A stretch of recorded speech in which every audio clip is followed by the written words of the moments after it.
And welcome back to another installment of the Uncool Show. I'm Dylan, I'm Nathan. and we are on episode 15 today. Today we are covering The Big Lebowski, a comedy classic, cult comedy classic, maybe one of the most cult following movies of all time. We'll get into that. But the Jeff Bridges starring, Coen Brothers directed and written epic, stony comedy that just continues to grow in appreciation, both personally and critically. This seems to be one of those movies that continues to pick up steam as time goes on, and I love this movie. It's probably my favorite comedy of all time. I think it's the most clever comedy of all time, the smartest, most well-written comedy of all time, at the very least. Um, but yeah, this is a movie that I was late to the jump to. I saw this later in my film nerdery, so to speak. But the moment that I did, it was one of those movies that just immediately clicked with me. And even though it's not like it might not be the Coen's best made film, it's Yeah, you can make easily an my argument. favorite. It's Yeah, easily my favorite thing they've ever one of my made. top. I love it in a way that uh, continues to grow as I spoke on earlier. When did you first see this film? What's your relationship with The Big Lebowski? This is another one that you strongly recommended I see probably back in high school, I would say. You probably gave Yeah. me your copy. I watched it, fell in love with it. This is a type of movie, though, where it does have an intense cult following. And as I was beginning to get into our movie nerdery, whatever you want to call it, when I was younger in high school and in middle school, this movie was ever present in like it was being referenced in like movie podcasts, other movies, like interviews with actors. Like this was a big movie for a large group of people. Yep. Not at the time of the release, though. I mean, this was No. not a successful movie at the box office, and I don't think the studio knew how to really market this movie. But steadily, I'm sure that this was released on VHS at first. This was a big VHS movie, then a big DVD movie, then a big Blu-ray movie, 4K, whatever. It it's gotten to the point where it's hard to even call it cult because its roots in movie culture is centered around its cult following, but it's grown in estimation so much I to mean, it has where its own religion. right, it's Dudism. and it's It one has of like those a quarter movies. of a million members worldwide. It's one of those movies where you kind of get like Rocky Horror Picture Show, like it's an event. Like Yeah. people actually go. Like I think Milwaukee still does Lebowski Fest. I think a lot of A cities lot of do. cities do. Yep. And people dress up, go bowl, drink White Russians. Yep.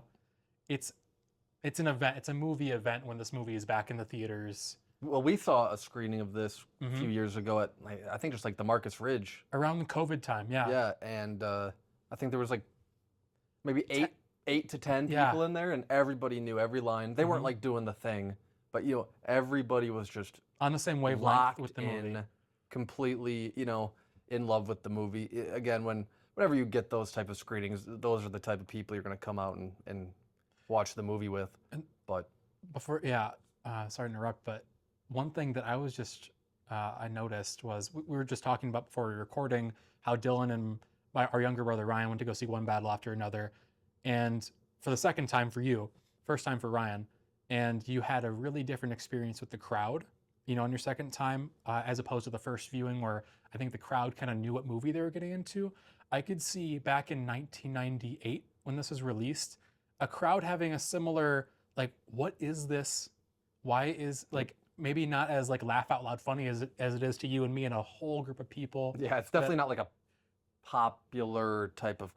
It's very cerebral. The comedy presented in it isn't like a Kevin Hart, Dwayne the Rock Johnson movie, Or even like a Farrelly brother, like Yeah. movies at the time, like At a the time, Farrelly yeah. brothers, like Farley, Jim Carrey, Sandler, Mike Myers. Like, no, it's not that. And the people that are at the Involved. forefront in the movie, the actors, besides, you can make a case for John Goodman and Roseanne. Yeah, this was at the peak of Roseanne, and this is what Right. America knew him as. What's Dan. his, Dan Connors. So he was really, and obviously you get Buscemi in some comedy. Yeah. But Bridges, not known for comedy.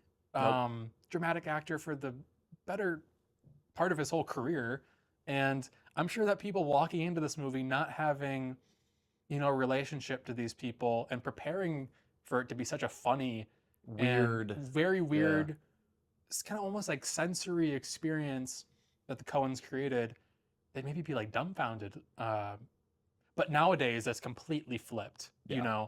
I think that, like, going back to what I was saying before, for people like me and you that came to this a little bit later, like, the quotes were out in the open. Yep. We knew that, like, everything with the rug. The dude is an iconic Film figure. character. Yeah. And he represents, kind of the height of movie comedy for the last almost 30 years. He's truly iconic, and it's an evergreen character. Yeah. You know what I mean? It's so much part of the not just the comedic zeitgeist, but just film and culture in general. I don't know. You touched on, I don't know how they marketed this. I've never seen an original run trailer for The Big Lebowski. I haven't either. I would imagine, because a lot of trailers at that time were just, here are three buddies who like to bowl, Right. and who get into a zany, wacky adventure. Yeah. And that's usually how that kind of stuff was marketed. The Coens aren't those type of filmmakers. They're No. not those type of writers. The dialogue between Bridges and Goodman, the dude and Walter, is really cerebral, very political, very current events. There's a lot of references to the Gulf conflict with George Bush Sr. and a lot of moments where the dude will take quotes straight from the news when he doesn't really know what he's talking Right. about. Again, the dialogue, I think, is what levels this up a little bit. Yes. The Coens are they're brilliant people, and I only think so many people could have handled their dialogue in this movie. Mm-hmm. It's a very strange mix of, you've got Lebowski, you've got the dude who's a smart guy, but he's a loser. He's connected to reality, but he just doesn't really care to participate in it. But he's a smart guy, and he has things to say. You have Walter, who his dialogue is just completely, he's very high energy, unabashed and crazy Right. and heightened. And then you have Steve Buscemi Donnie. as Donnie, who has very little dialogue due to Walter constantly cutting him off and putting him Right. down. But three very unique characters whose energies and dialogues really shouldn't mesh that well, but somehow they feel very lived in. They feel like these guys have known each other for 30 years. Right. Maybe even longer than that. Like, whenever they formed their bowling league team Yep. is when, and the guys, like you said, there's a lot of like internal conflict with, like, the dude is annoyed with Walter, Walter's annoyed with Donnie. The dude's never really annoyed with Donnie, but it's always just this revolving door of like intense dialogue, Tension, conflict. Yes, but then at the end of a lot of those exchanges in those sequences together, Walter just like, want to go bowling? Let's just go bowling. Yep. And that's kind of like that's like their safe place for their relationship. Even It's though like it's also just like their belief system. It's Right. Like, whenever things get too bad, let's not handle that. No. We don't need to handle what we just did. We don't need to handle the tragedy. We don't need to have. Let's not even talk about Let's not even talk about it. Yeah. Ignore it. Have a couple drinks. Have a smoke on the way there. Let's go bowl. Mhm. It's a very selfish, very egocentric lifestyle that they all live, and but they have each other, and that bond is, I wouldn't say the heart of the movie.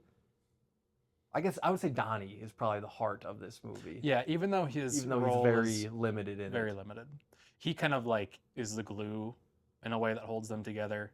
I mean, you could make a case that the dude and Walter, by the end, they kind of are the heart of the movie. Yeah. Yep. They kind of have that very like nice exchange when, well, it's a very funny end when,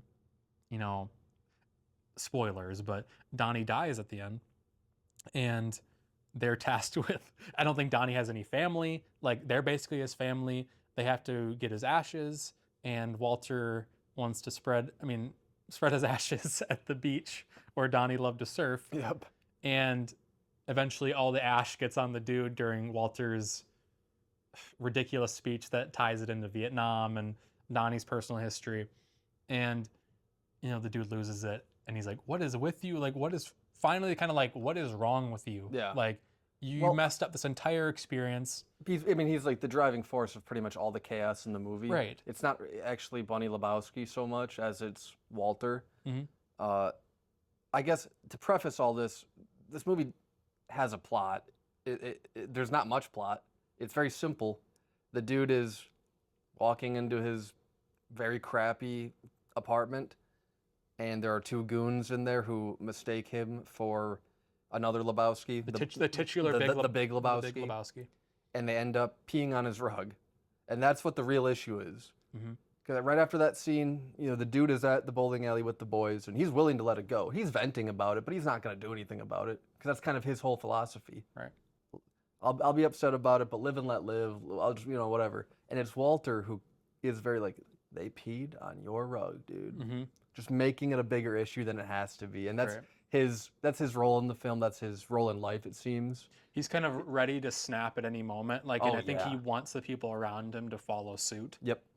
They want to be, because Walter's own history, like serving in Vietnam, according to him, like that's kind of up in the air. Yeah. People have their own theories, but if he actually was, and he's just this angry bystander in the 60s and 70s. But He seems bored in life, yes, that's perfect. Yeah. and he sees this rug incident as the perfect opportunity to get some money.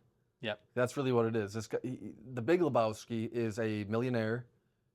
He's well known in this community, so to speak, and that is really what it is. You should get some money out of this guy. He should compensate you for your rug. Yeah. And that is how the journey starts. It isn't a huge plot point or a huge twist or like a murder investigation or again, the dude was just about to let it go and keep living on life, and Walter is the driving force in this movie, and he continues to be the driving force in the movie. Mm-hmm. The dude goes to the Big Lebowski's house, and he meets Brant, played by Philip Seymour Hoffman, in one of my favorite roles of his. And the Big Lebowski just immediately clocks him as a loser. Stoner loser. No Doesn't job. have a job. Kicks him out. And so the dude steals a rug instead of, just taking his L and leaving. Mm-hmm. And one little tiny misadventure, one little misstep after another continues to snowball the plot of this movie. You meet the Big Lebowski's wife, so to speak, who is a young trophy wife. She has no love for him. She loves the money, loves the lifestyle. Mm-hmm. She disappears, and the dude is in a, quote, unique position, unquote, to confirm whether or not the men who peed on his rug had kidnapped Bunny Lebowski. Yeah. And so from that point on, the dude, Walter, and Donnie, more the dude and Walter, but Donnie are on this crazy trip to try to find Bunny and find the money, the ransom money for Bunny Lebowski. And After the botched attempt to deliver the money to the kidnappers, because of Walter. Again, because of Walter. Because the dude is tasked with, we're giving you this money, we're going to make the switch. Yep. Like, you give the money to the kidnappers, we get Bunny. Yep. And Walter Immediately jumps into the situation and says, like, we're just going to take the money. He's like like, screw the kidnappers. He says, that doesn't work for us. Right. Speaking on the dude's behalf, this doesn't work for us. Right, and then he totally has a screws it plan. up. Yep. And then, like you said, like it is a snowball, like it's a chain reaction. Yeah, like, type of movie. Every mistake means something else later in the movie. It doesn't get Very consequential screenwriting, very consequential. If this happens, then this happens. Yep. It's very tight and concise in that way. There aren't a lot of loose ends by the end of the movie, and you have some questions here and there, but Well, we should say this was based off of Raymond Chandler, a great novelist back in the day. It wrote The Long Goodbye, which is another I think a big reference point for Yes, this reference movie. point for this film for sure, Right. and a movie that we will definitely be covering sometime in the future. But this noir mystery, weird underbelly type of movie is what Chandler's works were primarily based off of. This is just a more comedic version of those. Heightened and comedic. Heightened and comedic. Yeah. And we won't get too much more into the plot because there's a lot of, again, this movie's been out a long time.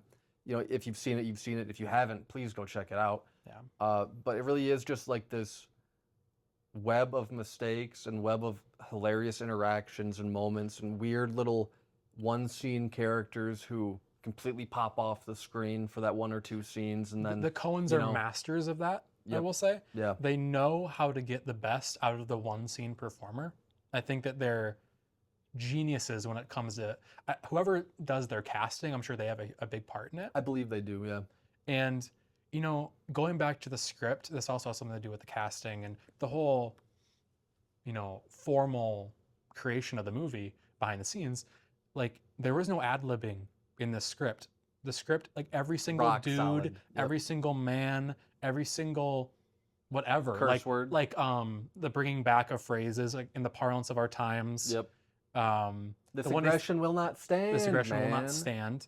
All those are repeated again and again and again. And it's not like one of these more modern comedies like an Apatow where guys are riffing the whole time and improvising. Yeah. This was like Loctite. Yeah. Which is really impressive when watching the movie. Because it has that kind of improv. It does have it has that feel a little bit. The dude says "man" like 100 times, and Yeah.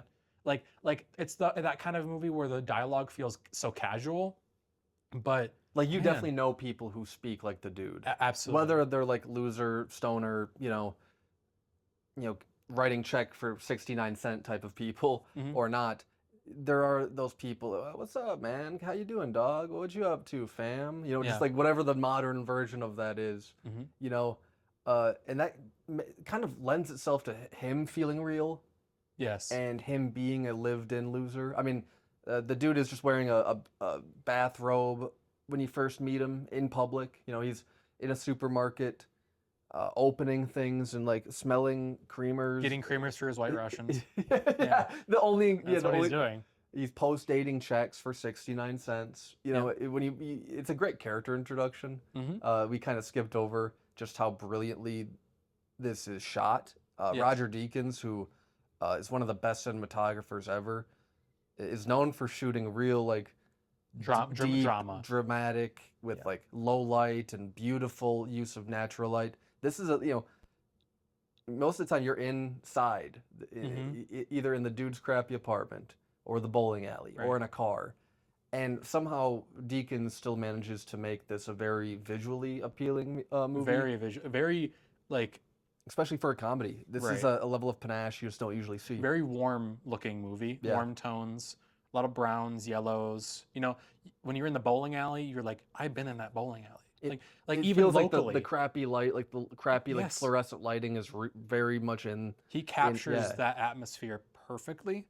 And There's the old neon signs outside the bowling alley. Mhm. It does feel very lived in. I mean, that whole opening, the whole credit sequence, where they're just going from bowler to bowler to bowler, and you're getting like they're cooling their hands on the fan. You're getting a lot of texture, Yeah. like in the bowling alley itself and on the people. You're like, this feels like we keep saying so lived in. Yeah. And all the characters feel like that, Mm-hmm. and Even that's what again, really draws you to the movie. You're like, Yeah. oh, I want to hang out with these guys, even though they are just total losers. And most of the characters in this movie aren't really doing a whole lot. no, Maud Lebowski has like a art career that Mhm. she's very into. living off of her But she's allowance. living off of something. Yeah. She's living off of her dad's Trust fund. trust fund. Yeah. The dude hasn't had a job in a long time. Mhm. His money in the original screenplay, he was an heir to the Rubik's Cube Yeah. fortune. And that's what he had been living off of. Mhm. Walter owns like a home goods store because you see Yeah.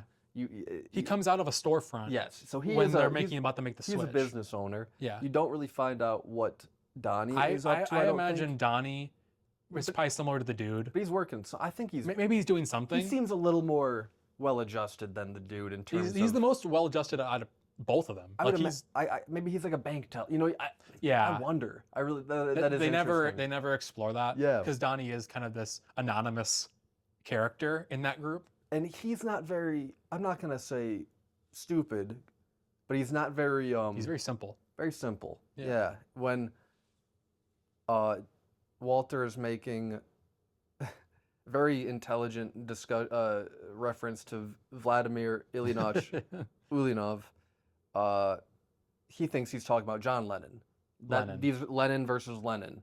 You know, I am the walrus. You Yep. know, he's a very much a simpleton, but heart of gold.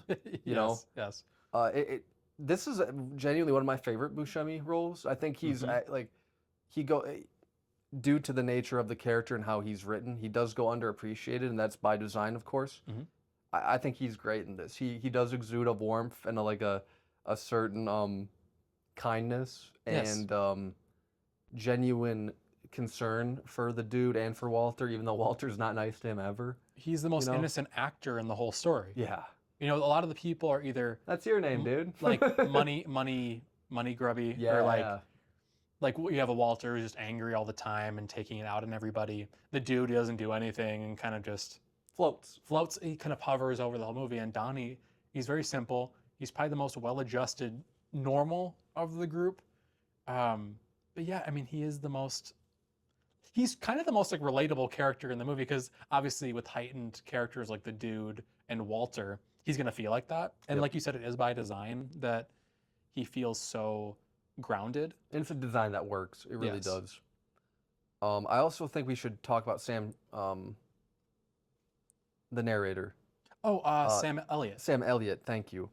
I think he's great in this. He is really good. He does some voiceovers throughout the movie, and then he'll randomly just come into frame as like a god concept, breaks the concept fourth wall. type of thing. Yeah. Yeah. Like this is he is kind of he's like floating above everything, watching every. He's the seer. Like Yeah. he sees everything. Yeah. He's very omniscient in that way, which is really, it's such a funny. It's a because weird choice. in I this love it, kind of though. Raymond Chandler gumshoe detective noir, you have this man who's coming out of like the 1800s in like a western. He's a cowboy. He's a He's cowboy. got the crazy mustache. He's got the 10-gallon hat. Which doesn't really match. I mean, obviously, you could probably make a case for like certain genre trappings matching with the Western archetype Yep. that they're putting Sam Elliott in. But it is such a strange choice when it's also just a big juxtaposition. You're putting this guy from like 100 years ago into 1990s Los Angeles. And it's also like this like manly man. You know, he's Very much so. Sam Elliott has got this deep, brooding. I mean, he's got one of the cooler voices One of the ever. best voices in And Hollywood. he's got the mustache. He's a cowboy. He's a real man, He's a right? man. And not in a not like a toxic way. He's not like a toxic masculine. No. Dude. He knows he's a confident character. He's Yeah. a confident man, right?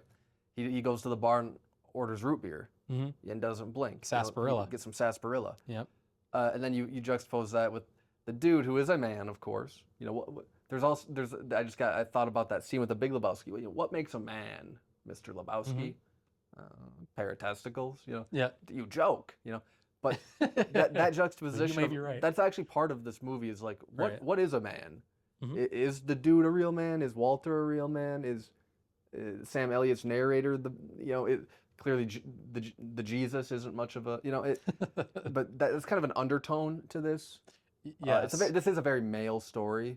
Very other than Maud. Maud, played by Julianne Moore.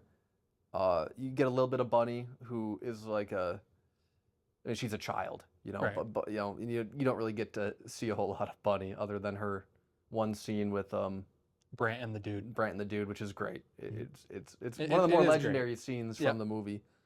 But yeah, just that juxtaposition, because the Sam Elliott narrator doesn't talk to any other character but the dude, Right. and like that heightened differences between them, a complete slacker loser who doesn't take care of himself, doesn't take pride in himself, Mhm. or pretty much anything around him, versus a man who does. And I think that's what makes a man. You know, you take pride in yourself and take pride of your responsibilities. You know, that's it. And the Right. dude is kind of a failure in that regard. But Yeah. that being said, the Sam Elliott he loves the dude. I was just gonna say he And has a deep appreciation for how the dude He's lives. like, yeah, he does. I think he has appreciation for his like carefree attitude. Take it easy. Take type it of, easy. You know. Yep. I like your style, dude. Like it feels like he's very, like he almost he wants to be the dude in some way. Yeah. You know, he feels kind of like it's an aspiration type. Like, Yeah.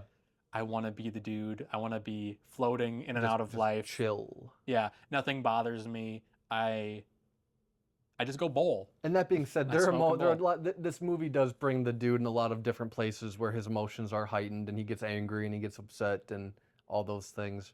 But you know, whenever he's out of his emotion, he wants very, very quickly to try to find a White Russian or roll a J, Meditate and in get his back into apartment. it. Yeah. Meditate while listening to bowling pins. Yeah. Yeah. It's like my match from 10 years ago. Mhm. And you just hear, which is great. That is great.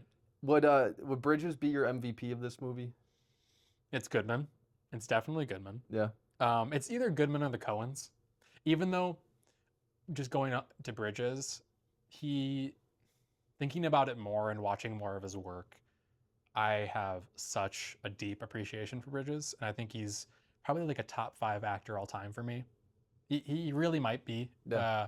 And I think that this was it kind of marks a transition for Bridges into he can do the comedy, and obviously it marks his transition into working with the Coens again, and he's amazing in True Grit. Yeah. And it's kind of like there's before Big Lebowski and there's after Big Lebowski. And I think after Big Lebowski, he's a little bit more experimental with his performances, and I think he goes places that he didn't before. I think he was more of like the prototypical leading man, like the straight man in a lot of his movies. Even though he's in his whole career incredibly charismatic.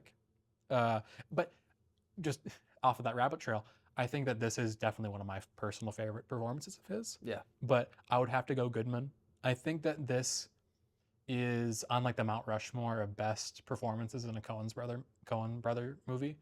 And, you know, I think everyone has a deep, you know, you feel like you almost know John Goodman in a way. He's like one of America's dads. He's like, yeah, I agree with that. You feel like after like again because of Roseanne. Roseanne, he was on people's televisions for decades. Voices in Monsters Inc. and Emperor's New Groove for younger generation. Yep. You know, he shows up here and there, and I think he's one of the more underappreciated character actors. Yeah, he's awesome. Of his time. He's never been nominated for an Oscar. Never, huh? Wow. If I could go back, I don't know who was nominated for the 1998 Oscars. For Best Supporting, yeah. I'm sure he more than deserved it, and he should have probably won. I think Walter is the funniest character in the movie. Oh my gosh, yeah. And we've touched on it. Walter is a very complex character. Very. He's the most complex character in the movie. Yeah. And you could tell like the Coen brothers were probably giggling at like the prospect of working with Goodman and giving him this meaty dialogue. Crazy dialogue, yeah. And I think his character, you know, it stands a test of time like the dude. And it's the best work that Goodman has given in a movie. You know, he's done a lot of dramatic work and work in television and voice work, but man, he makes me laugh. He might be one of the movie characters that makes me laugh the hardest. Yeah, Walter Sobchak is like you touched on, he makes a ton of references to Vietnam. He has a Vietnam obsession. The movie isn't clear on whether or not he actually was in Vietnam or if he served in any meaningful capacity in Vietnam. But he has completely adopted the veteran lifestyle, the veteran mentality. He's always decked out in either his green army jacket or like his tan, like his cargo vest from yeah. Again, if he served, he got it from over there, and if he didn't, he went to a surplus store and just picked all this crap out. And that's kind of he makes a lot of very blatant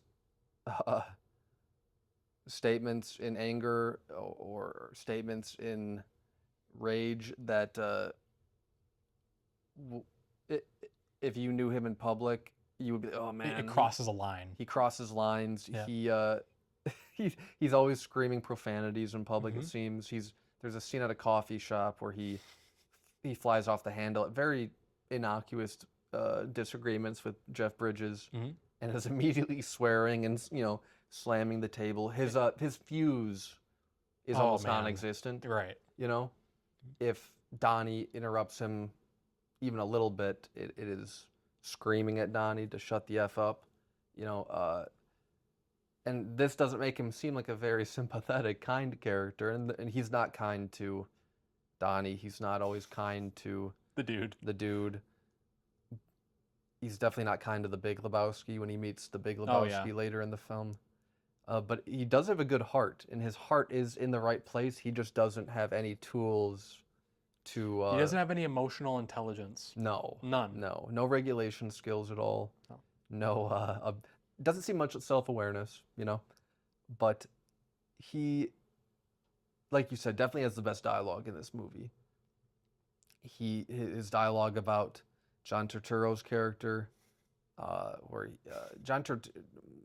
maybe you should talk about Jesus for a moment. He is such a interesting... His introduction is iconic. You get the Spanish cover. The Spanish cover of Hotel California. Is it? It's Hotel California. Hotel California from the Eagles, who the dude absolutely loathes. The dude loathes the Eagles, and You had a really bad day, man. I hate the Eagles.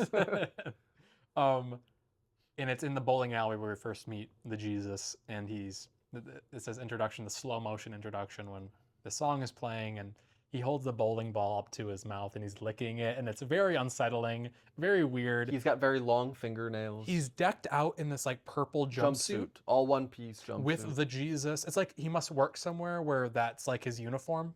Or he had it custom made for a lot of money for bowling. For bowling, because what's his partner's name? Liam. Me and Liam are gonna F you up.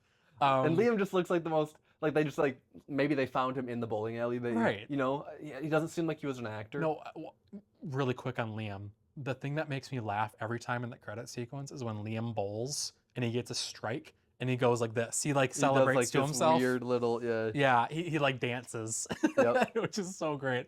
But the Jesus is incredibly, kind of like Walter. Like you can almost see like in another world they'd be like very copacetic and friendly because they're so angry, like very intensely angry, and incredibly short fuse too, and incredibly competitive in the bowling world alongside Walter.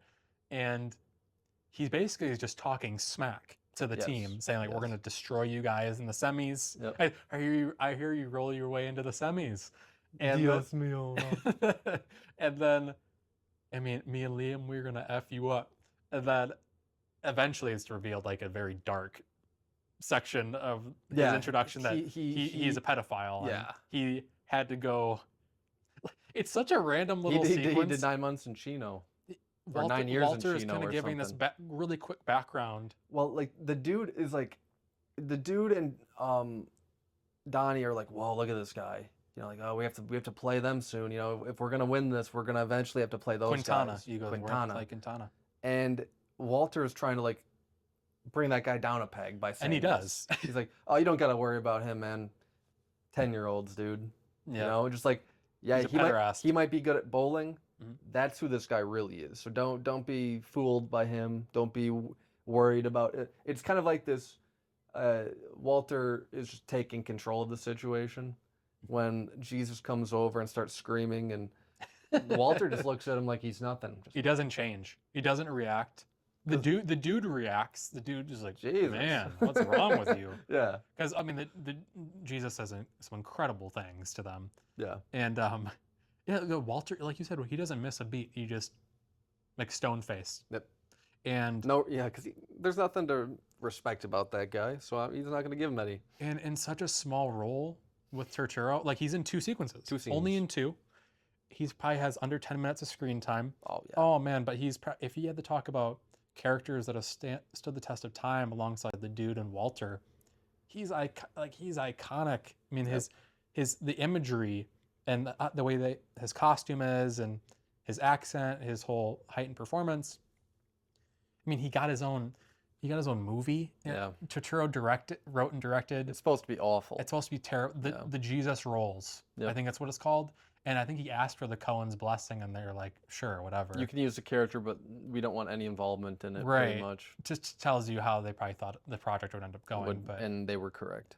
man, this is probably the most iconic John Turturro role, easily. I don't know. I mean, It's probably not my favorite performance of his. no, I'd have to really go back and look at what he's made. I mean, he's made a lot of good stuff with the Coens. Yeah. He's done a lot of great work with them. But just in terms of, if there was one role that, if you went to every single person that had seen Lebowski or knew something of John Turturro, and was like, what's the one role that defines Turturro? I think a lot of people would say Jesus, even though it's not his best. It's maybe not my favorite. It's the most, I mean, to put it simply, his most well-known role and my most seen role. Which is unfortunate, really, because it's not even 5 minutes. It's not 10 minutes. It's not even 5 minutes. It's you're right. maybe not even 3 minutes of screen time in this. Mm-hmm. So that's unfortunate, especially an actor of his caliber. I think he was incredible as the lawyer in The Night Before. Oh, yes. The Riz Ahmed crime. That's his best role. Yeah, he has a monologue, and I think the finale of that miniseries that is just obscene. I believe he was either nominated or did win an Emmy. He might have won an Emmy for that. If you haven't seen that, it's an incredible miniseries. You can get through it pretty quick. But yeah, he deserves more attention. He's a really talented actor. He was in the Transformers movies. Yeah, that was one of That's probably something he's known for, but he's somebody who I could see him getting a really cool role in like 5 to 10 years, and like that being kind of like his career. I hope anyway, because he's just such a warm, fun guy, and he seems to be, everything I've read and heard about him, he's really fun to work with, easy to work with, really genuinely nice man. I haven't seen what he's made lately. He's really good in the Batman. Oh, he was great. As Falcone. He was great in the Batman. That's going to be a big little pop for him, I bet. I was very happy to see him in that, and he's fantastic in that movie. I don't see everything, so I don't know what else he's been in, but that's probably his last biggest one, besides The Night Of. Like you said, he's like Goodman and like Buscemi, one of the best character actors working, and you love to see him pop up in anything. Yep. And every time I see any of these guys. Yeah. I mean, and the same went for Phil, Philip Seymour Hoffman. Right. Same goes for David Thewlis, who's in this movie. For a split second. John Polito is great in this film. As he'll be coming up later, I think. As Delfino. As Delfino. But we got a little off track. Your MVP. Mine is Goodman.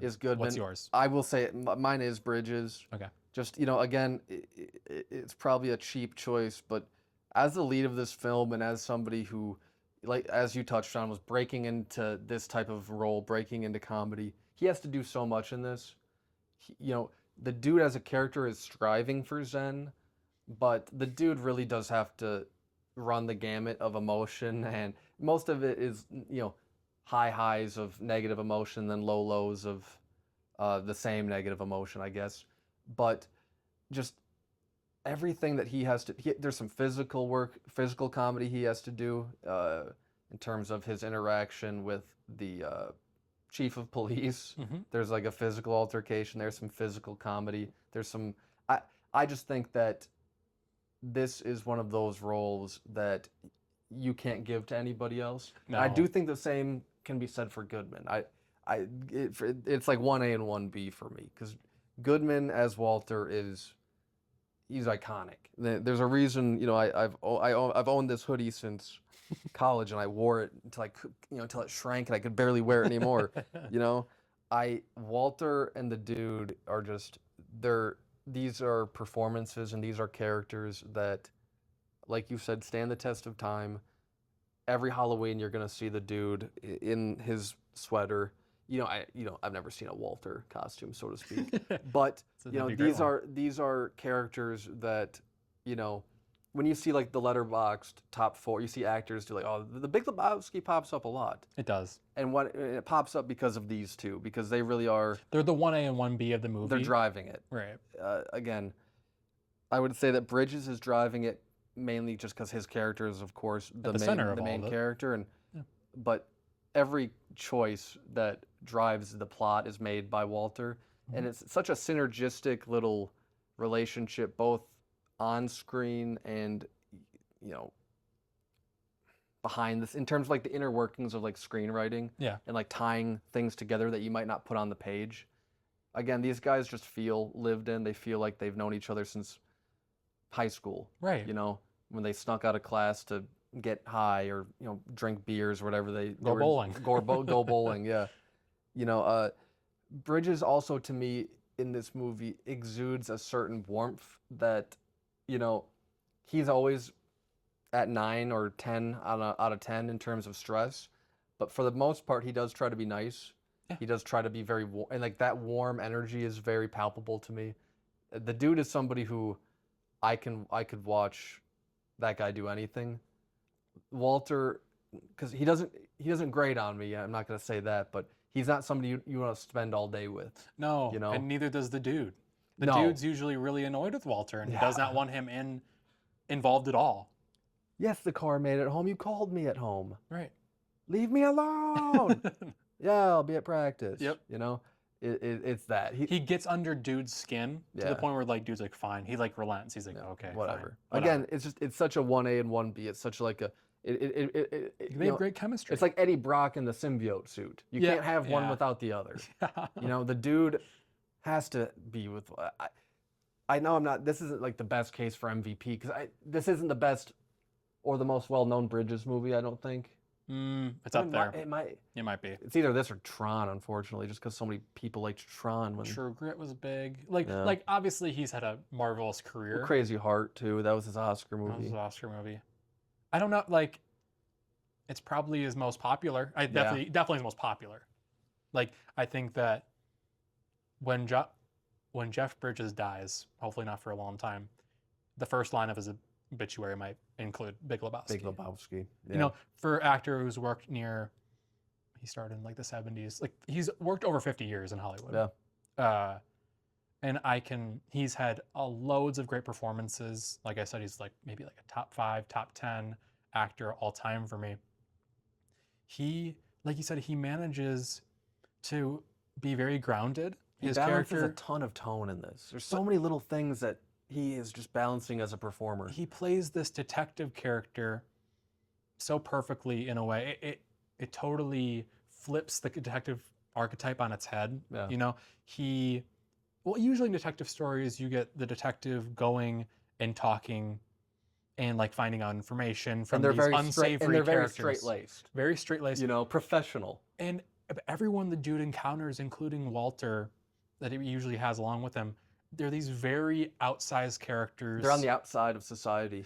Every normal single one of them. society. And the dude, in retrospect, looks somewhat normal compared to everyone else that he's encountering, like the Big Lebowski, like Brant, like Maude, like Sam Elliott, The Nihilists. the Nihilist, like I said, Walter, Jesus, everyone like the dude, and even his landlord is a very weird, outside, like strange character who wants to involve the dude in his creative life, but also is like, dude, like rent's up, you need to pay rent. It's already the 10th.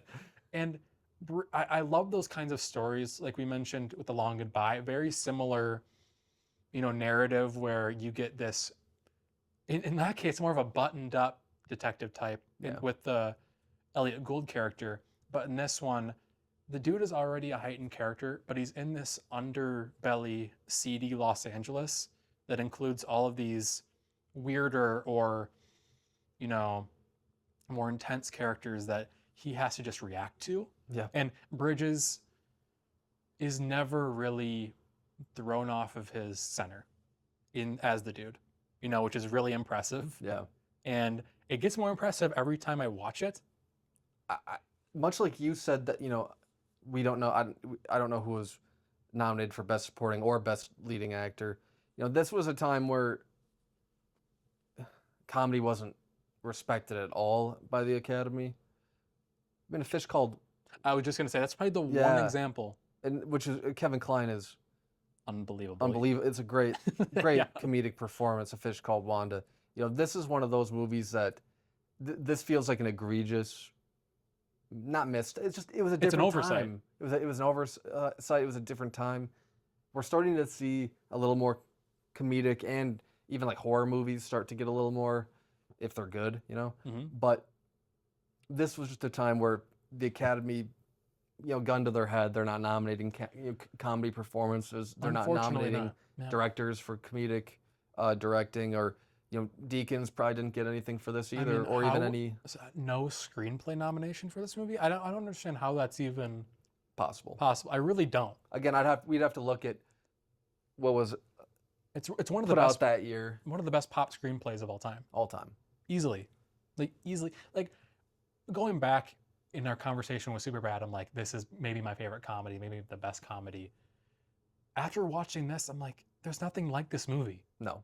And even the people who made Superbad, like Rogan, who wrote it, like paid a lot of homage to this movie. Everybody's in awe of and it. they're in awe. They're like, Yeah. how does this even work? Which is crazy because the Coens aren't even that high on this movie. No, they Yeah. consider this kind of a lesser One of their work. like lower tiers. And in my ranking, this at the most, I think this is my second favorite movie. At the least, yeah. Second, them, I don't yeah. think it'll ever dip below 2. No Country for Old Men is one of my favorite movies of all time. That's definitely their best yes. made film. And Big Lebowski is also one of their best and one of my favorite. It's like favorite versus best, right? And the funny thing is, it really does say a lot to put Lebowski that high on the Coen Brothers filmography, considering their body of work and how prolific they were, and how they mix and match genres, and they're so unique. They have a great voice, a unique voice, and they're great comedic filmmakers. They have such an eye for that. They are. Yep. And like going back to the casting and going back to Bridges, I think didn't they write this for Bridges They or did. had him in mind? They did. And Bridges in interviews had said like, did you guys like? I was like this back in like the 70s and when I was like a kid. Like I am the dude. Yep. Like you guys nailed it. I don't know how you did it, but This is me. So things just line up. It's like this is who was supposed to play that, no matter what. Whether it's just God or like instinct or just like intuition for people when they're casting. It's like, nope, that guy. Who's that guy? And Bridges, like you said, had an established run as a leading man at that point, and this must have just been such a fun change of pace for him as an actor. There's a reason why the three of them, every like 10 years, where there's another anniversary, they'll film content together. They'll do like their dinner and they'll talk about it, or they'll go, they'll all show up to Goodman's Hollywood Walk Star, of Fame. Right. They're just there, and Bridges is wearing it. These guys, not only has it, they were already stars, but it catapulted them. But it also, like, you can tell they love each other. They do. And when they run into each other at these events, it's like it's like a high school reunion or a college reunion. It's just, you can tell that this is one of those roles that was super important for everybody who was involved in it, from from Bridges all the way down to Polito, or like Amy Mann, who plays like the female Yeah. nihilist who yeah. loses her toe. Amy Mann had like, and is still having an incredible musical career. She like has made some of the best indie folk of like the aughts and then beyond, and even she just popped like. There are so many.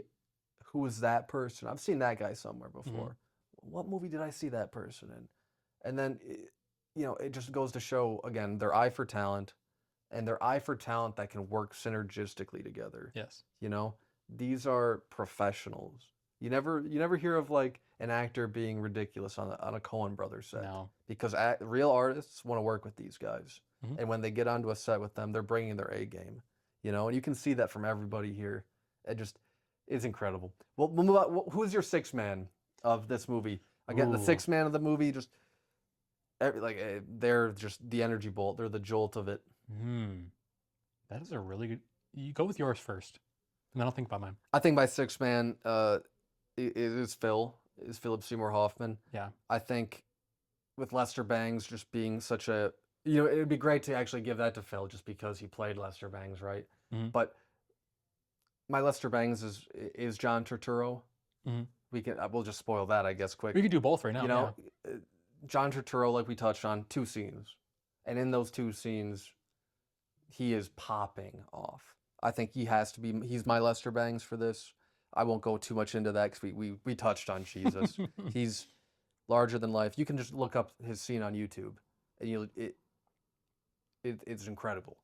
But I think Phil. I think every time Phil is in this movie, and yeah, he might be a 10-minute screen time type of guy in this movie, but for me it might just be because of how much I love him as a performer and as a person, but every time he's on screen in this, I can't help but smile. Even if other characters are giving dialogue, I'm looking at Phil's reaction to their dialogue. We touched on it right before. He has a reaction to something that the Big Lebowski says. And It's all a lot of his performance is very facial, and he's like in this like tiny suit, and he feels he's so very buttoned up constricted, and constricted. Yeah, and he's this like man-child servant. he's stuttering over him. He's like, Yeah. when he's talking, he's like, and these are the little Lebowski urban achievers. These are young kids without the necessary means for higher education. It's like there's a script that he's supposed to stick to when Yes. explaining Yes. the Big Lebowski And and again, his career. From that scene, the interaction with Bunny, the scene in the limo, the scene where he first brings the dude to the Big Lebowski, and it's like the driving Oh orchestral man, music when he and- opens the doors, and he's so dramatic.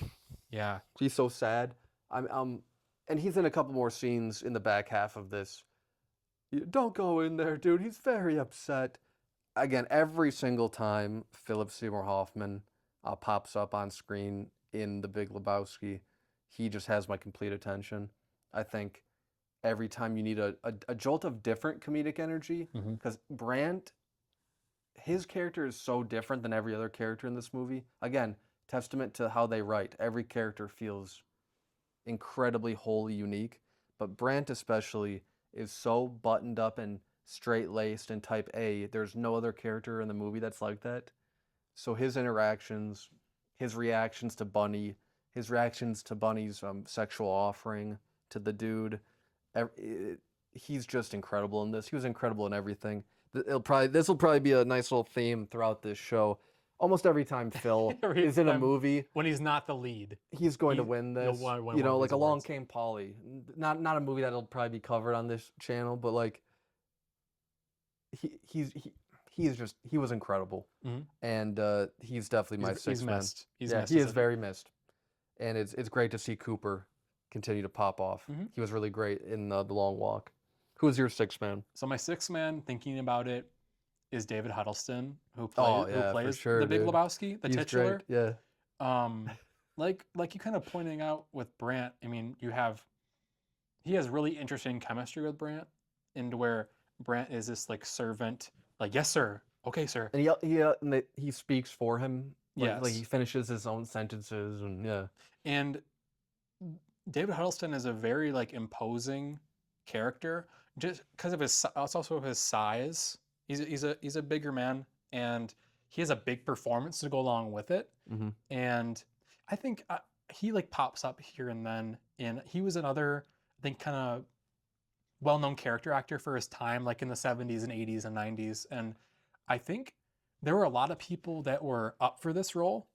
If I remembered right when looking at my small amount of research after watching it again, but they went with him, and he's very intimidating, but the dude sometimes kind of like whenever he interacts with them, he tries to be as nice as he can to the Big Lebowski. You And can the Big tell Lebowski he doesn't respect him. exactly. Yeah.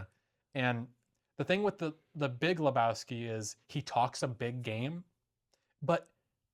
and this has to do a lot with his character. What ends up happening to him with Walter at the end, he's in a wheelchair and he's immobilized, and he needs people to take care of him, but he's such like this big figure that hovers over the entire movie because he also like the dude has a lot to do with the inner workings and of the narrative The and how it all machinations, yeah. right.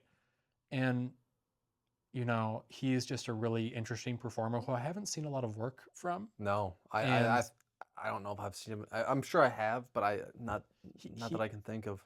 he gets so angry with the dude, and he doesn't know how to. He kind of like Walter. He doesn't have a filter, Yeah, and you know he has like this huge ego and huge power in the movie, not only financially, just also because of his personality. but remember, it's revealed that he doesn't really have any financial power. That's true. That it's all for show, and he's actually broke. Mm-hmm. That Maud reveals all this. That Father's main thing, his main thing is ego. He doesn't want anybody to know that. Which is a nice flipping of the coin of his character and of his performance a little bit.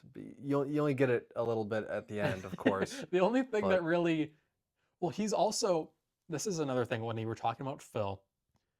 Phil does a really good job because he's a great actor playing a bad actor in the movie. Like you can see right through Brant, like you are just trying to appease everything and appease everybody, especially appeasing the Big Lebowski.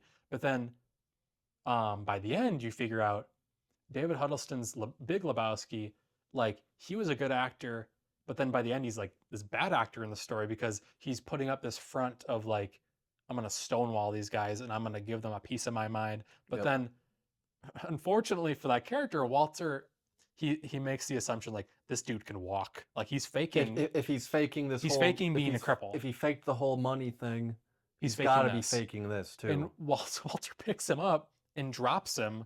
And it's sad. Like Lebowski's crying, and then they're like, "Yeah, let's just get out of here." Like this is too sad. This is a sad scene. And then you finally see he's just kind of this like sad man who, like you said, I. It's funny you mentioned like the Maud line about like it's just all ego. He doesn't have much power. Vanity and ego. Yep. Like that makes a lot of sense with that character. Yeah. You know, he wants to project this image of himself. And he does. And he does very well up until the very end. Yep. Where the dude and Walter kind of figured out this scheme that he was trying to pull with Bunny. And, you know, he's eventually put in his place, quite literally. Yeah. And to the dude's credit, he does not want Walter to do this. He doesn't want him to pick him up out of the chair. The dude is very clearly believes that this is a crippled man, and and right away he's like, "Help me put him in the chair." You know, Yeah. He starts. Let's right this wrong. He stares at Walter like he's an idiot because he is. Help me get him up. You know, because he's always dealing with Walter's stupidity. And then Lester bangs. It has to go to the great John Polito. So John Polito, you have a little tiny background. He was also a big character actor for his day, and a lot like he showed up a lot in like the 90s and 2000s. A lot of Coen Brothers work. Yep. Me and you, we have a. Do you know what I'm about to mention? Yeah. Me and you have a much deeper appreciation for the much man. More critically due applauded, to the Daniel Stern vehicle Bushwhacked. That has him as kind of playing a similar like he's the cop chasing. He's involved in this stupid movie with Daniel Stern, really bad comedy, but it has its moments and it's fun. It's a great like campy movie for the kids if you have a couple of kids, around like 10, 11, 12. For all the movie nerds out there, this movie Bushwhacked was going to be a spin-off movie for the Marv character from Home Alone. And that's pretty much what it is. If you just put that in your head canon, really. This was a star vehicle for for Daniel Stern, and John Polito is funny in it. He's like one of the kids' parents, right? No, he's a cop. He's a cop that... Isn't he also Dana's dad? No, different actor. Okay. The one who was in House Guest. For some reason, I always thought Polito, one of the kids of his, was on the trip too. But no, he's just on man on a mission. He's on the manhunt. Yeah. Oh my, we spent like a minute on Bushwhacked. I know. Okay. Anyways. It's so great. He's really good in it. And I read, so I've been rewatching a lot of the Coen movies. There's a podcast I like called Blank Check that goes through filmographies of directors, all their movies, and do the individual podcasts on them. And after I rewatched Miller's Crossing. I read a little bit about the movie, and that was an actor that the Coens, they had him audition, and he was wrong for some other role in that movie, but then he came back. He auditioned for Blood Simple, their first movie, and he didn't get it, and he came back for Miller's Crossing and had this kind of like physical transformation where he got a little bit bigger. He lost his hair, and he looked like this A incredible. whole different. It looked like a whole different man. And anyways, long story short, I really like his performance style. I think he's always turned up to 11. Yeah. He's always big in his performance, and he's really good in Lebowski as Delfino, whatever. Yeah. Kind of the man out of like a Raymond Chandler story, like a man from a different time. Yeah. Where he's always wearing a suit and tie. Yeah, and like I love the score when his character comes in, because it's kind of like this like razzmatazz, like you feel like you're in a jazz weird. bar. Yeah. And the dude, well, also this character, he's like in this Volkswagen Beat Bug And car. you see the bug throughout the car following people, but you don't know who's driving who's behind it. Yeah. And then eventually he's at the dude's, is that outside Maud's house or He's outside the dude's apartment? in like that alleyway that the dude gets in that car accident in earlier in the film. And the dude confronts him, and then as soon as you go to Polito, you're like, oh, this is a treat. Like Yeah. Polito gets out of the car, and he is another kind of like Sam Elliott figure, where he sees the dude as this detective, As like in a this larger grand than life. story. Yeah. And the dude's like, he doesn't see himself like that. So he's like, what are you talking Helping about? my lady friend, man. Yeah. And Polito plays this very bumbling, and he is very he knows what's happening. Like he sees the grand picture. He knows He's figured it out. he has figured it out, and he's been hired by Bunny Lebowski or Fawn Knutson back in Minnesota. Yep. Hired by the family to find Bunny. And bring her home to the family farm. And and the funny thing is, you see this character following the dude and coming in and out of scenes just in his car, but then as soon as he pulls up and he wants to like work with the dude, and he wants to be involved in the movie. Yep. And the dude's like, I don't need your help. Like I don't want to have to deal with you. I don't want to Stay deal with away another from me and stay away from my lady friend, man. I don't want to deal with another weirdo. Yep. And then he swiftly exits the movie. Yep. And it's a true one scene performance, and I think he's really funny. He is. And he's one of those characters that you and I quote a lot. Oh my gosh. Like you, man. Like you. And we always do his little movement, and Delfino is a really fun little. He's excitable. Like he's this little ball of energy. You can tell he not only respects the dude, he's like, oh, the way you're just playing both sides, in bed with everybody. It's beautiful stuff. He thinks this is all purposeful, that right. the dude has plotted this all out as like a genius, where the dude has drank and smoked his way into most of these situations accidentally. So Polito has like this genuine appreciation and like kind of like weird love for whatever the dude is trying to do, and he wants to like compare notes, and he's like a fan. He's a fan of the dude's work, but the dude doesn't know like why he is. You would think he's about to like pull out a cocktail napkin and like ask for an can autograph. I get your autograph? Yeah. But no, Polito, who's passed away now, isn't he? I believe so. I believe so as well. Great performer and great role in this flick. You want one more Delfino scene? Oh, I could use a whole movie revolving around that character. Delfino Easily. trying to, he has a look to him, and Polito always had a voice to him. He has a very unique voice, and his presence in this movie is great. Easy Lester Bangs. And again, my Lester Bangs is a 2-scene character, and yours is a Mine's 1 scene. It's just, how do you as a writer make those work? And again, it's just, for the third time, it's testament to like the way these two think, and the way they can plot, and the way just how creative they are.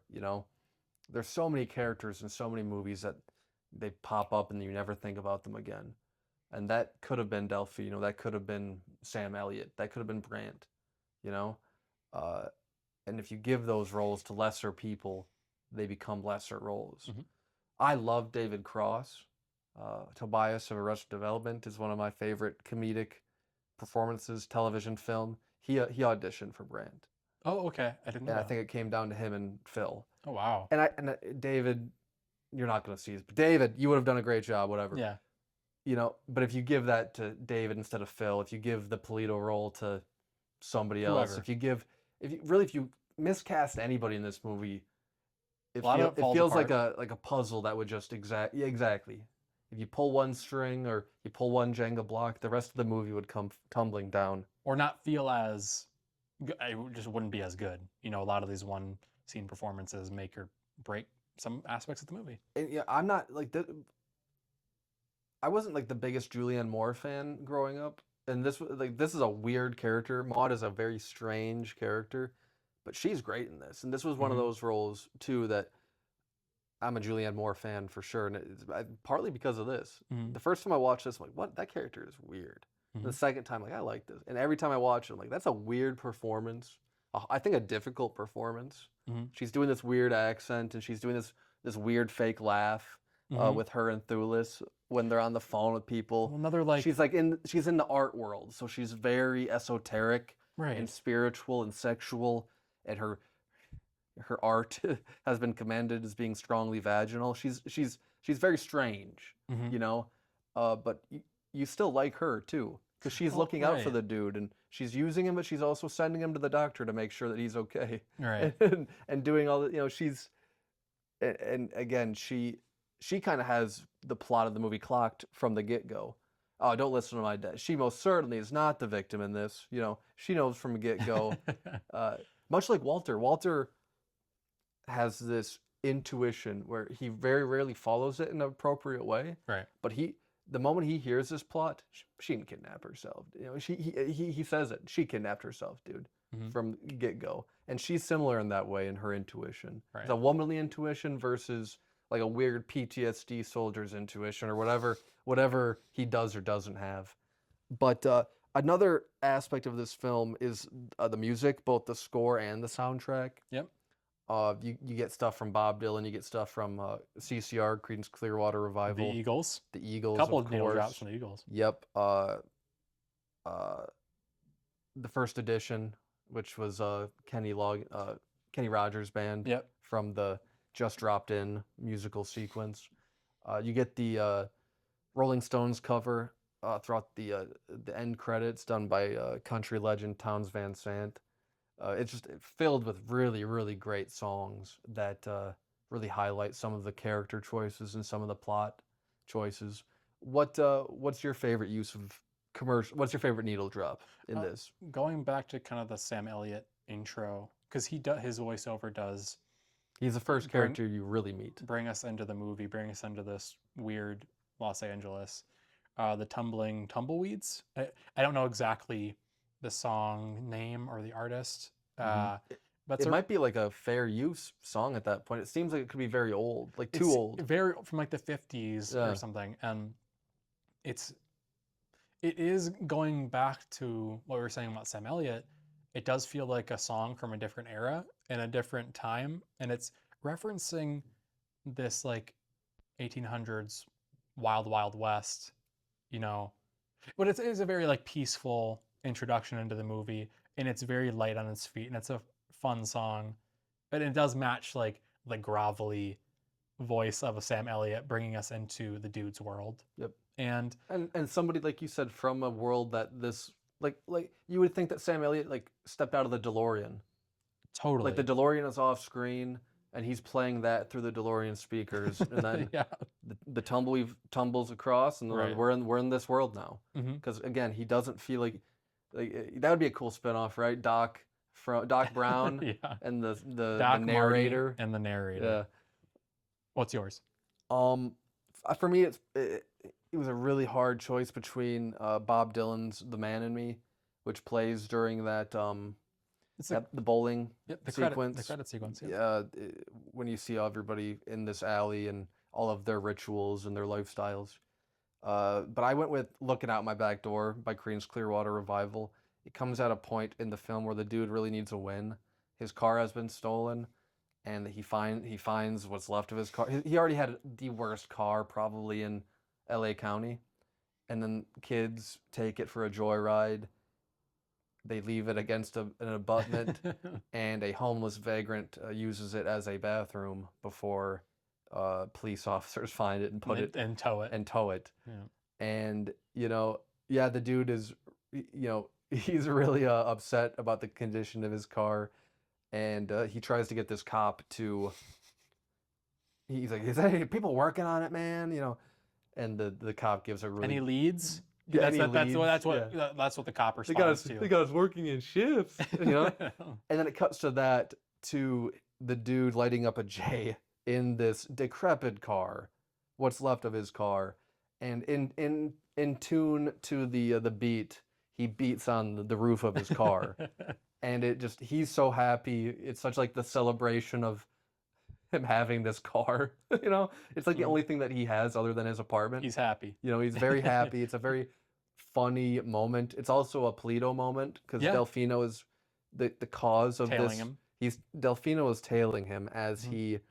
He's also drinking a beer. He's also drinking and driving. Right. Because he has to put out the joint with the beer. Yeah, yeah. So he's smoking this joint, listening to CCR. He's celebrating.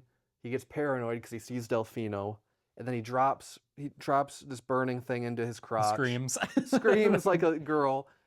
Pours beer onto himself and then crashes into a garbage receptacle. Yep. While the song is still playing. So you have him like leaning over his car, which is now even worse condition. Smoke is and just CCR is still blaring. Mm-hmm. And every time I hear that song, I think of one Mom, because Mom and I have always loved that song. Yeah. But I always think of the beating on the car every time. Yeah. And in fact, I've written that into scenes just as like homages, Mm-hmm. It's just that's definitely my favorite needle drop. But again, this has a ton of great music from the 70s, from different genres, from like psychedelic rock from the first edition to Bob Dylan to country from Townes Van Sant. And there are the Eagles, of course. I don't know what Eagles song is playing in the cab. It's not Hotel California. Peaceful, Easy Feeling? Yeah, which is a great song. It's a great like easygoing song, but the dude hates the Eagles and he gets kicked out of the cab. But yeah, that would definitely be my needle drop. I love CCR. I was just listening to Cosmo's Factory earlier before you came over, actually. Mm-hmm. I love them. Yeah, And I think this is, other than the use of Up Around the Bend and Remember the Titans, these are like the two movie needle drops that I think of for CCR. What is your favorite scene in The Big Lebowski? The one that makes me laugh the most is Walter and the dude finding Larry and going in. So they find that after the car, it pairs nicely with your needle drop. Yeah, for sure. It kind of flows. The car, they find homework in the car from the kids who stole it. And it's Larry's homework.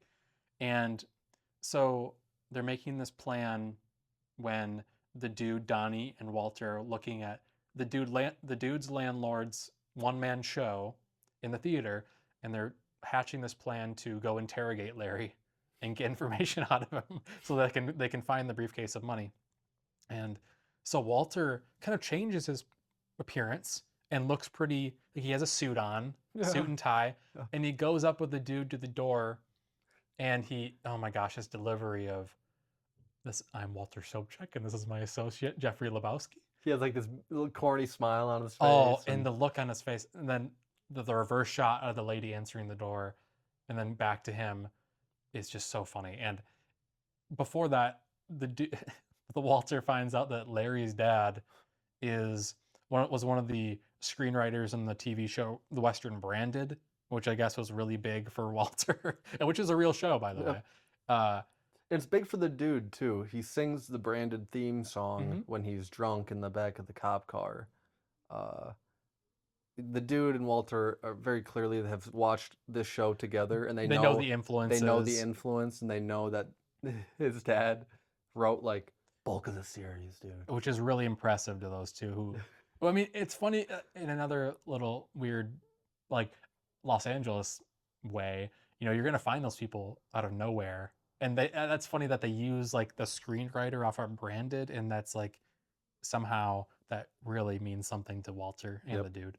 And then they come in and interrogate Larry, and they bag, like it's almost like a police bag of like evidence. They hold it up, and the Walter is the more calm one kind of in that scene, when he's not getting flustered, but the dude is getting increasingly mad, like because this kid Yeah, the he kid is he the kid threatens is him. genuinely stonewalling them, not saying a word and not changing his face or reacting to anything. And the dialogue in that sequence is really good.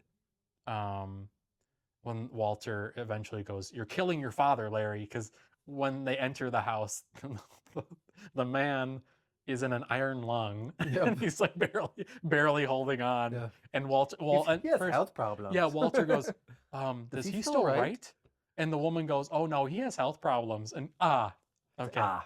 And then Good one of day the to best, you, sir. I was just gonna, maybe my favorite line in the whole movie, when he yells, "And a good day to you, sir." And for like, it's such a great little throwaway line. And I Walter, that's my favorite Walter sequence. I He think gets emotional. he gets emotional. The show really meant a lot to me, and the whole interrogation, and then Walter eventually is it like a crowbar, and he It's thinks either a that crowbar or a like a golf club. It's a golf I think it's a club. golf club, and he beats the crap out of this car. This really nice sports car. That he thinks Larry bought with all the money. I don't know where he thought that. I mean, obviously you're going to look at a nice car like that and think, how did they get it in this neighborhood? Yeah.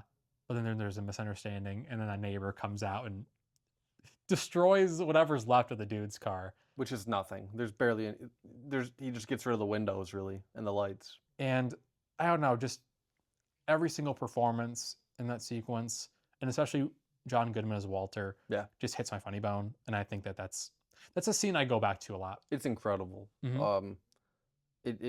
It's one of the more famous, maybe the most famous scene in the movie in terms of like the cultural conversation, because of when this movie debuted on network television, there was a real conversation of how they were going to address this scene because of how Walter is. This is what happens, Larry. This is what happens when you blank. Yeah, like it's a very explicit line. Very explicit statement, and how they dubbed it was a very funny thing, and that became a cultural conversation that kind of brought more attention to the movie and more attention to that scene in particular.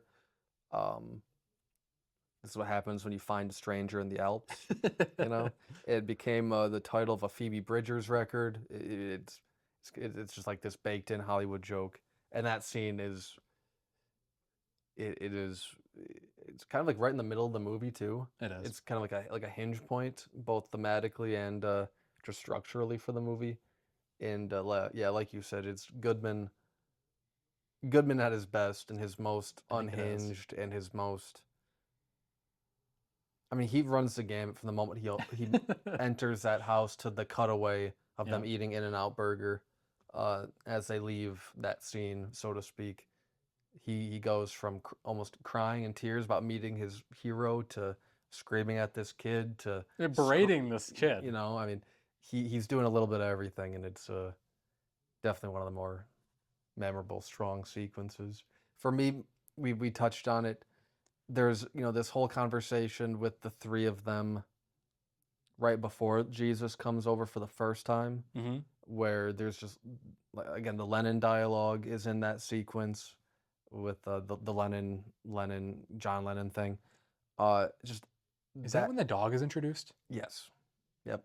Or is that with Smokey? I forget kind of like this sequencing, because all the bowling scenes kind of feel of a piece, and they feel very linear. It's the dog with Jesus coming over. Okay. Yeah. Yes. Because with Smokey, they have to go to the car and leave right after that because the cops are being called. Put the piece away, man. Mm-hmm. But yeah, everything with the Pomeranian. Why can't you just board it? His hair, it'll fall out. You get to see, like, Goodman loves animals. I mean, Walter loves animals. Mm-hmm. But just that is like a perfect encapsulation of the three of theirs friendship. I think it's some of the funniest writing And then again, it leads into the Jesus, and everything with the Jesus in that 2 to 3 minute sequence was great. Uh, you I love the little look that Jesus gives Donnie. Yeah. He does like the 2 finger point, and he does it at Donnie, and then it Mhm. cuts to Donnie like Donnie's kind of like, what? just dumbfounded that he would even target him. Mhm. But yeah, I just really anytime that the three of them are in the bowling alley and they're just like chopping it up, and it's usually you, at the end of the movie it's Walter talking about the man in the black pajamas, you Mhm. know, hand, when Charlie's eye to eye, that's hand to hand combat, dude. Man in the black pajamas, dude. That's real combat. Just Mhm. everything with them in the bowling alley, the three of them. But yeah, my favorite sequence is probably the first Jesus sequence, and then everything that leads up to that with the Pomeranian, with them talking. Even with Liam. I Mhm. love Liam in this movie. No, I don't think he has one line. He doesn't have a single line. He just like he's in the background backing. That's my favorite. Either that or honestly the musical sequence. That's one of mine too. After That rewatching it has to be again, up there. yep. The just dropped in to see what condition my Bridges condition is is in. fantastic in that It's a sequence. very funny, very weird. He's doing a lot of facial acting, A lot of and dancing. a lot of dancing. Yep. It really brings you in. It it's a much needed change of pace for the movie and a much Yes. needed tonal shift. That would be one of my That's definitely one of backups, mine. so to speak. Yeah. I think everything with Donnie's funeral Mhm. and everything at the mortuary has to be up there. Just because we're bereaved doesn't make We're us saps. Please, sir, lower your voice. um, this is one of those movies that like, sometimes one of my favorite scenes is just Brant walking him through all of the little plaques on Mhm. the Brant's character introduction. Yep. I could make a case for the Big Lebowski's first introduction scene. Mhm. Get a job, sir.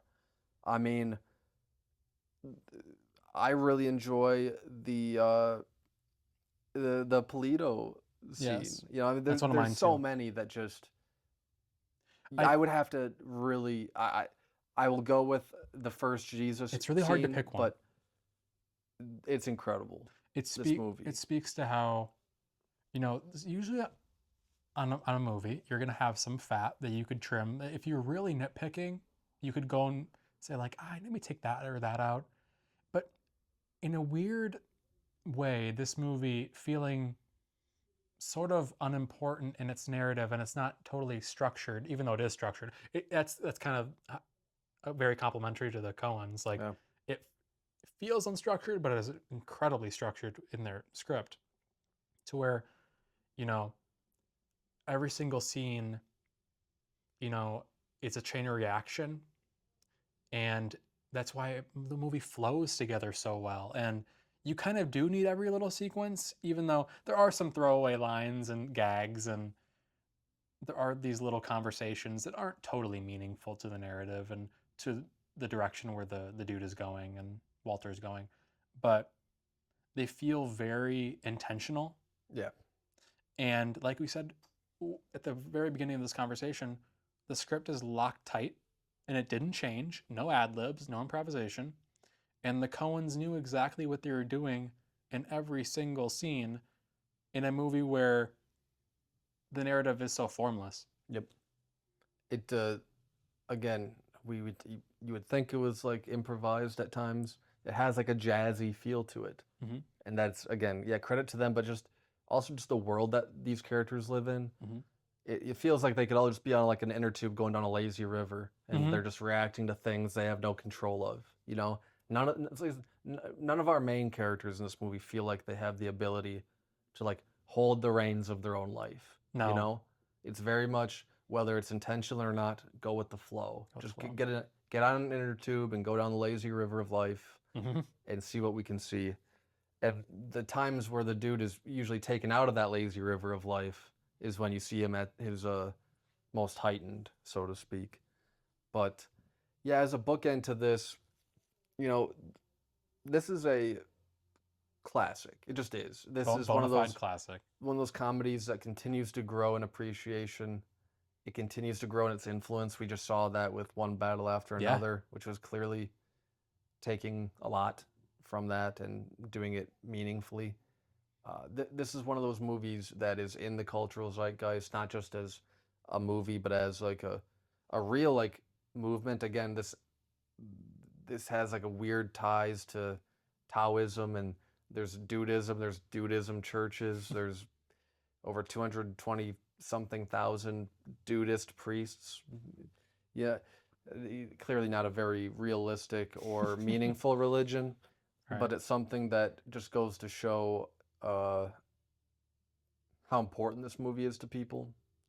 And I don't know how much philosophical truth you could take from it, but books have been written and dissertations have been written about the dude's lifestyle and how, that easygoing approach, while maybe not fully adopted, you could adopt certain principles of the dude's lifestyle. And again, like we said, that's what Sam Elliott kind of appreciates about him. Right away, he says the dude is most assuredly a lazy man, quite possibly the laziest man in Los Angeles County, which would put him in the running for one of the most laziest men in the world. But even in spite of that laziness, there's enough good and enough genuine humanity and depth to warrant this God character seeing something in him. Again, Sam Elliott is great, and the last scene of this movie is a bookend between those two characters. The last line of the movie is "The dude abides," which became, this catchphrase, of course. But you would think that having stuck around, it's not said any other time in the movie really. I can't abide by this is said, but like the dude abides is on T-shirts, it's on bumper stickers. It's the most iconic line from the movie. And it's strange to have that be the last line of the movie, but it really works as a little philosophical send-off between these two characters. And again, as Dead Flowers, the cover of Dead Flowers by Townes Van Sant plays over the credits, you get one more shot of the bowling alley as it all goes to black. And again, just shout out to Roger Deakins. That guy is just the best. He should have multiple Oscars. And this is it's so cool to see a comedy shot this well. Superbad is also a comedy shot. You just don't see a whole lot of those. No. And I would imagine that's part of what the Superbad guys took from this. Like, you can have a funny movie with something to say that also looks really good. Yep. And is colored really well, especially the new 4K restoration. But I love The Big Lebowski. It's in my top 10. I had it at 4 on Letterboxd up until I rewatched. Oh my gosh, It's a Wonderful Life. And then that last time I watched It's a Wonderful Life, that blew me away. But The Big Lebowski it's one of my 10 favorites of all time. It really is. I think it's the best comedy ever made. And if not, again, I'll say it. I think if it's not the best, it's the smartest. Yep. Yeah, I would say one. I think the Coens are slowly becoming. I don't know. Their peak, their career peak, is just so impressive, and this sits right on top of their peak. And I just am so excited to either rewatch or watch some of their work I hadn't seen before. And there's always discovery in Coen Brothers movies, and they're just masterful screenwriters. And this is one of the best pop screenplays of all time. It is probably the smartest comedy. Like you said, there's something about it that kind of hovers over its peers, and I think that a lot of movies, like we said before, look up to The Big Lebowski, and can only aspire to get like 75% of what it is. Yep. There's only so much you can do in chasing greatness. And this is a truly great movie. Yep. And it's one of my favorite movies of all time, sitting right next to another Coen Brothers movie, No Country for Old Men. Like, those two are fantastic, and I'm sure we'll cover No Country for Old Men at some point. That's another completely masterful movie. Really quickly, just like the fact that they're capable of both of those is just Exactly. there are great filmmakers that can't do that. No, no, no, no. Like some of my favorite filmmakers, they stay in the same tone. You know what I mean? Right. And that's fine. And I love the tone they stay in for the most part. Hmm. The fact that the Coens can do both, like can adapt both like a Ray, like a Carver and like they try to make their own like Carver story, And a Cormac and McCarthy, then really adapt a a dark. dark, deep Cormac McCarthy. I mean, they're infinitely talented, and they have their pulse on both drama and comedy in such a way that like it's like you would think they just wake up and like, oh, which button do I want to push today? You know, they're the best. And yeah, again, I think No Country for Old Men is their best movie. This is just my favorite one. Yeah. You know, Which I completely. Yeah. because No Country is not something you want to like put Well, on I'm gonna every sit week. and watch No Country, Ah. even though I do love that movie. It is, and I do that. I bought the 4K when that came out immediately, but like it's not one of those movies. This is a fun, not exactly light movie because there's a lot of language and Hmm. you know, but this is one of those movies that I can't wait to continue to grow in love with and go to more screenings of. It would be fun to find like an actual Lebowski fest to go to. Hmm. Some places do them, some don't. But yeah, if you haven't seen The Big Lebowski, good Lord, I don't know what you're doing. Matt and Wendy, if you made it this far in this, maybe you guys shouldn't. This is rated R, a lot of language, but it's a good movie. Just maybe shoot me a call next time. Don't think all of my recommendations are gonna be for you guys, but this is definitely a little more palatable than One Battle After Another. Yep. A little bit. Just a little bit. Love you guys. Anything else you want to say? No, all's been said. Yeah, it's a great movie. It's fun. It's smart, and has some of the best performances by some of the most unique performers you'll ever see. And again, Goodman and Bridges are at they're at to me this is both of their peak. You know, it's just the movie that grows on you, and a movie that you can show a lot of people in your life and you can have a lot of fun with as long as you don't take it too seriously, because this movie doesn't take itself seriously. No, not at all. But yeah, thanks for tuning in, and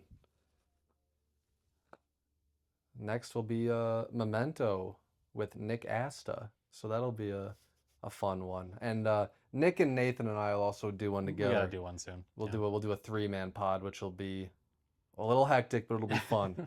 But thank you all for the continued support. It's been really fun to continue to learn and grow and have these conversations. And you know, clearly movies are super important to Nathan and I, so we're going to continue to do it. But yeah, thank you everybody, and have a good one.